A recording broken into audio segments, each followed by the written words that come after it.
janganlah kita bertegar hati. Pertanyaannya ialah, apa firman Tuhan? Apa suara Tuhan yang disampaikan kepada kita pada hari yang Gereja Katolik menegaskan sebagai hari Rabu Abu?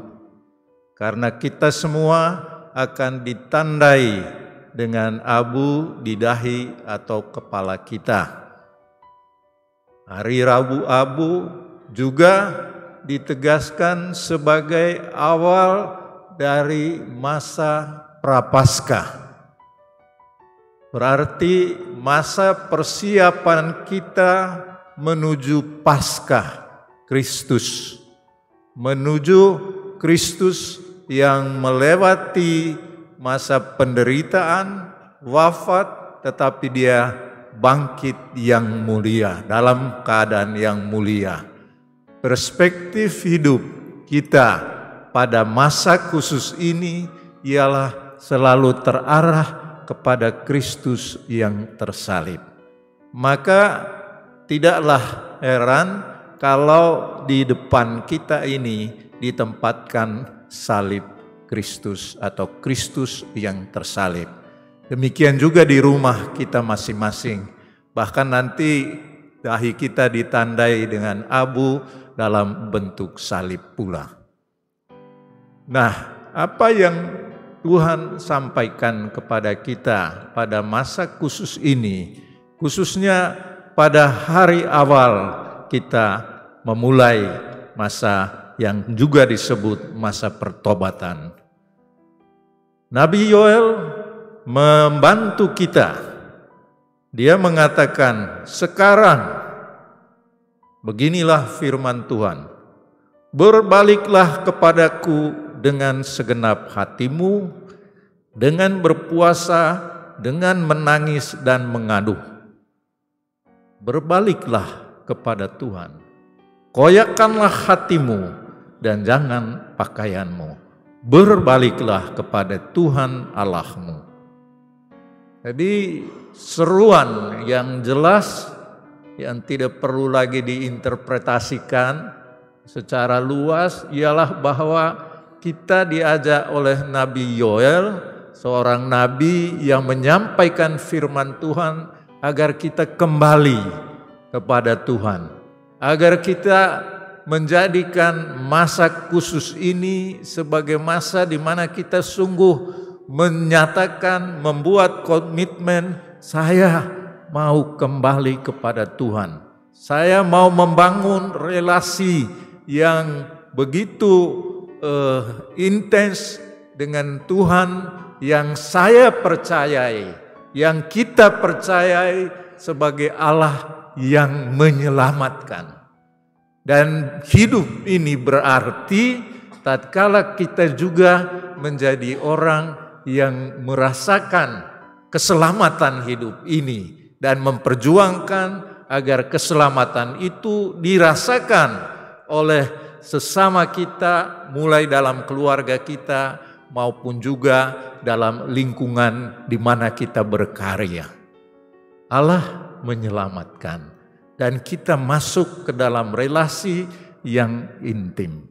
Nah, dalam seruan Yoel, Nabi Yoel tadi pada bacaan pertama juga dia arahkan atau dia menyampaikan supaya gerakan kembali kepada Allah itu bukan hanya gerakan pribadi, tapi gerakan bersama.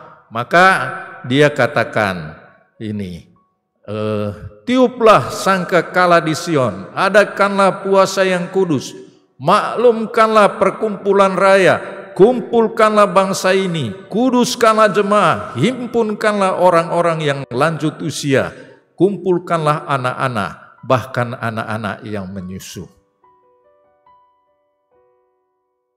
Jadi kita semua diajak untuk melakukan gerakan kembali kepada Tuhan secara bersama-sama.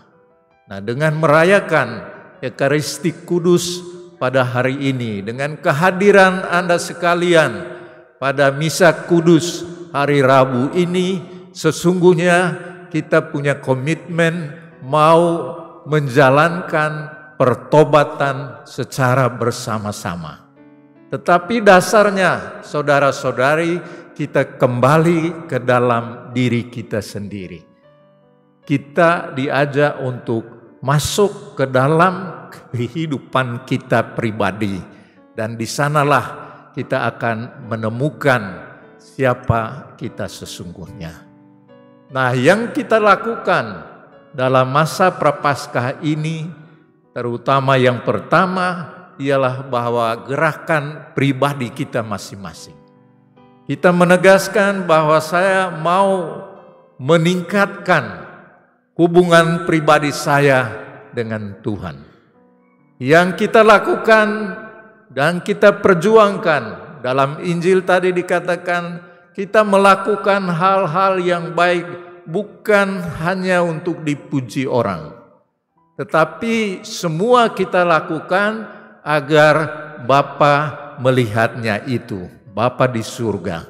Atau dalam bahasa saya ialah bahwa kita lakukan itu dalam perspektif, dalam arahan untuk mengikuti Kristus yang tersalib itu. Maka apapun yang kita lakukan, berpuasa, berdoa, dan juga memberi sedekah, itu semua kita lakukan bukan untuk kepentingan bahwa orang memuji kita. Bahwa kalau kita melakukan hal yang baik dan orang memuji kita, kita sampaikan bahwa Tuhanlah yang mendorong kita, dan semua itu bagi Tuhan. Jadi sesungguhnya dengan cara demikian, maka apa yang kita lakukan, apa yang kita perjuangkan selama masa Prapaskah ini, semuanya itu membantu kita untuk mendalami kehidupan pribadi kita dengan Allah. Hal yang kedua yang juga ditegaskan dalam bacaan hari ini, bahwa Allah yang kita imani, Allah yang Anda percayai dan saya percayai sejak kecil sampai sekarang ini adalah Allah yang berbelas kasih. Allah yang mengasihi kita, Allah yang menyayangi kita, yang tidak pernah meninggalkan kita sendirian dalam situasi apapun. Maka dalam perjuangan kita atau tindakan-tindakan kita, kemudian relasi pribadi kita dengan Tuhan, kita mohonkan rahmat agar kita merasakan bahwa kita ini bukan orang yang disia-siakan oleh Tuhan.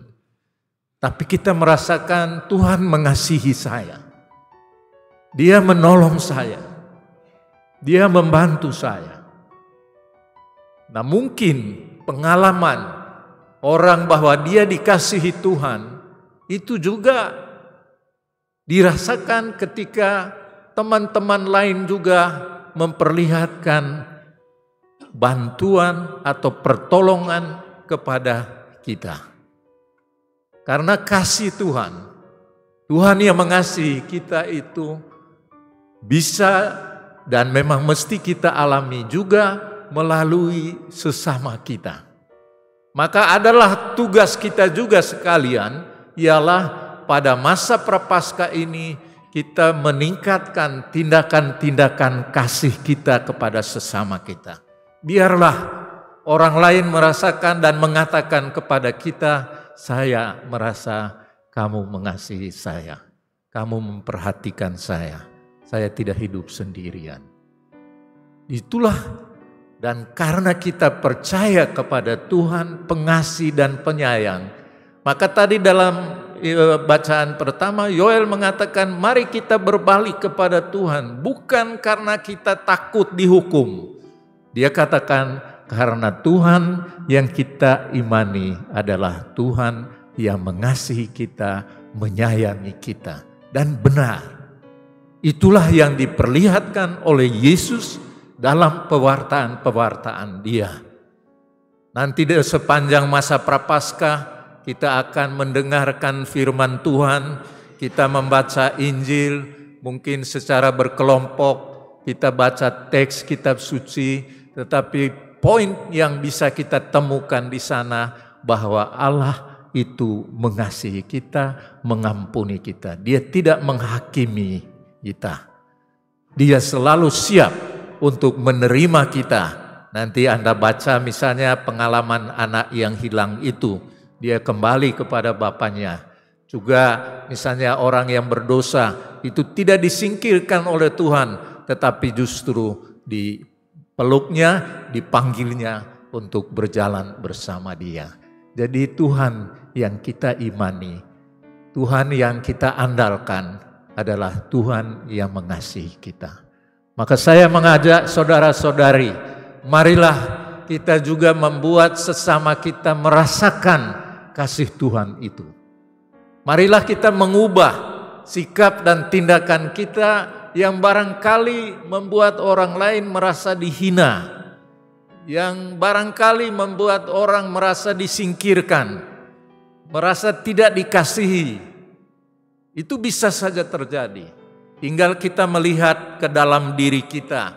Dalam hal apa saya membuat orang lain akhirnya merasakan bahwa dia ditinggalkan, dia dianiaya, atau dia disingkirkan oleh kata-kata kita maupun oleh tindakan kita. Berbaliklah, bertobatlah saudara-saudari. Itu ajakan Tuhan. Kembalilah kepada Tuhan yang pengasih dan penyayang. Berarti kita mesti mengubah diri kita menjadi orang-orang yang mengasihi, menyayangi sesama kita. Walaupun kita berhadapan dengan orang yang menyebalkan kita, atau orang yang kita pandang ini, tapi sudahlah, kita berdoa untuk orang itu dan kita serahkan kepada belas kasih Tuhan. Kalau kita belum mampu untuk itu, tapi kita berjuang untuk itu. Dan yang ketiga, pada masa Prapaskah ini, mari kita menyadari bahwa kita ini adalah manusia yang berdosa. Punya kelemahan, punya kesalahan. Maka kita menundukkan kepala kita nanti dan kita ditandai dengan abu. Kita menundukkan kepala, ditandai dengan abu, dan petugas akan mengatakan, ingatlah saudara, Anda berasal dari abu dan akan menjadi abu. Sebenarnya itu ungkapan ketidaklayakan kita. Siapakah kita manusia ini? Ya seperti debu itu. Tidak berharga apa-apa. Tetapi Tuhanlah yang membangkitkan kita, yang memberikan kehidupan kita, sehingga kita menjadi manusia yang pantas untuk hidup dan membawakan kebaikan Tuhan kepada sesama kita.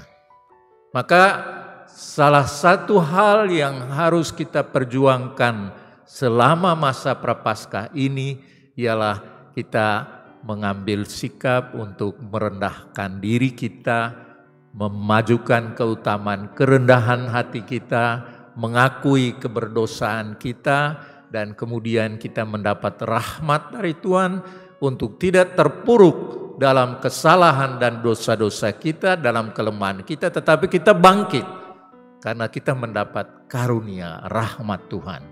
Maka juga dalam masa Prapaskah ini, gereja-gereja kita menyediakan tempat di mana saudara-saudari kita semua menerima sakramen pengakuan dosa, sakramen tobat yang menguatkan kita. Tapi sekaligus juga kita mengakui bahwa saya orang yang berdosa tetapi dikuatkan oleh rahmat Tuhan.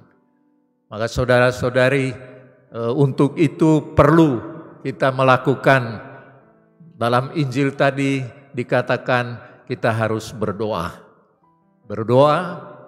Berdoa artinya kita memusatkan perhatian kita kepada Tuhan.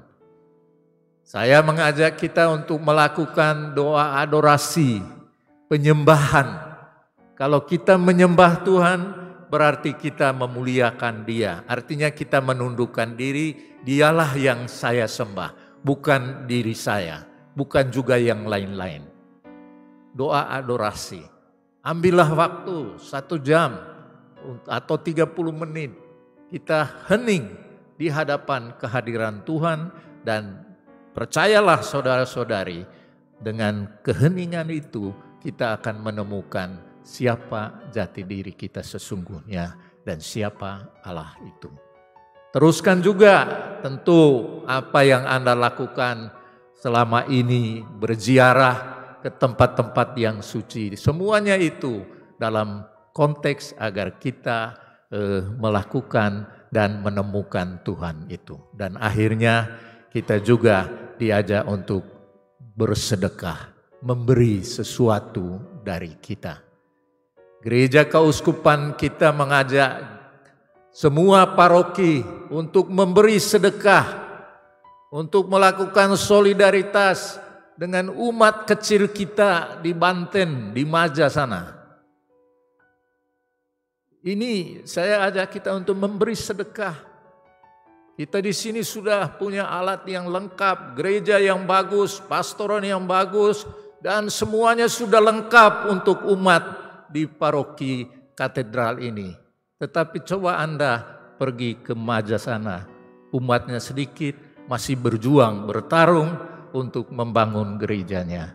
Dan saya mengajak seluruh umat kita pada masa Prapaskah ini, berilah sedekah untuk mereka. Diberikan kolekte kedua dan kolekte yang pertama. Mungkin jumlahnya, buatlah berbalik. Kalau kolekte pertama 80 juta, ya mungkin sedangkan kolekte kedua 40 juta. Selama masa Prapaskah ini mungkin bisa dibalik. 40 juta menjadi 80 juta. Karena yang 80 itu untuk Anda sekalian. Sedangkan yang sedikit itu untuk umat kita yang membutuhkan. Ini usulan konkret saja ya. Sebagai sedekah kita karena kita mau solidar dengan sesama kita yang berjuang. Mereka bukanlah orang-orang yang kaya seperti kita juga. Tetapi sedekah yang kita berikan bersama-sama itu akan menggembirakan. Dan pasti mereka akan merasakan, oh ya, kami dikasihi Tuhan melalui umat lain di keuskupan ini. Maka marilah saudara-saudari, kita secara pribadi kita melakukan gerakan pertobatan, tapi juga gerakan pertobatan bersama. Mari kita berdoa sungguh-sungguh, mari juga kita memperhatikan sesama kita. Karena Tuhan menghendaki agar pada masa Prapaskah ini kita mendengarkan firman-Nya dan kita tidak bertegar hati. Tuhan memberkati.